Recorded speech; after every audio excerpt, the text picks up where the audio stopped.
آسان اردو زبان میں انگریزی سیکھیں. انگلش گرامر، اردو صرف و نحو یا ویاکنی. Definitions of parts of speech, اجزائے کلام کا تعارف.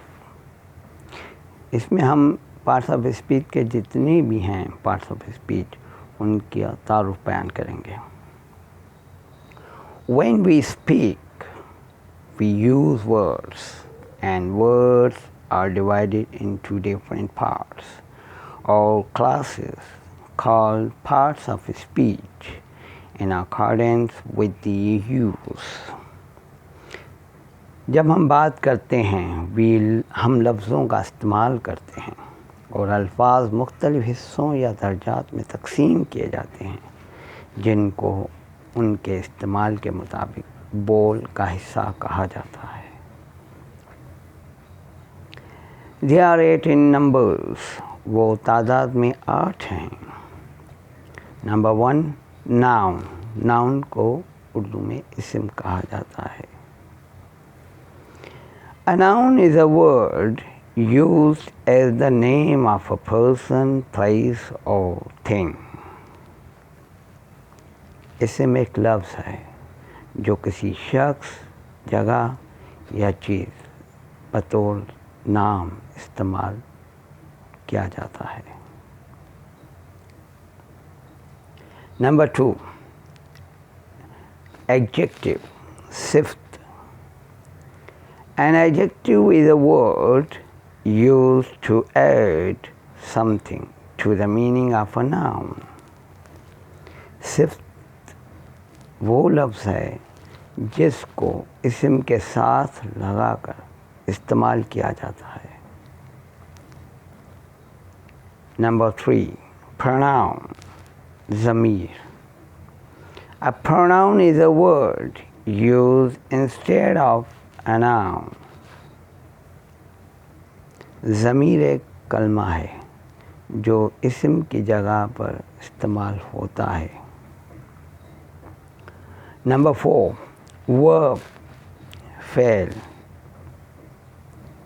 A verb is a word used to express an action or state. فعل وہ کلمہ ہے جو کسی عمل یا حالت کے اظہار کے لیے استعمال کیا جاتا ہے. Number 5 adverb. ظرف. An adverb is a word used to add something to the meaning of a verb, an adjective or another adverb. ظرف وہ کلمہ ہے جس کو فعل، صفت اور دوسرے ظرف کے ساتھ جوڑ کر استعمال کیا جاتا ہے. Number 6 preposition. حرف جر. A preposition is a word used with a noun or a pronoun to show how the person or thing denoted by the noun or pronoun stands in relation to something else. حرف جر وہ کلمہ ہے جو کسی جملے میں کسی بھی اسم یا ضمیر کے بعد استعمال ہوئے ہوں اور ان کا تعلق کسی دوسرے لفظ سے ہو، ان کو حرف جر کہا جاتا ہے.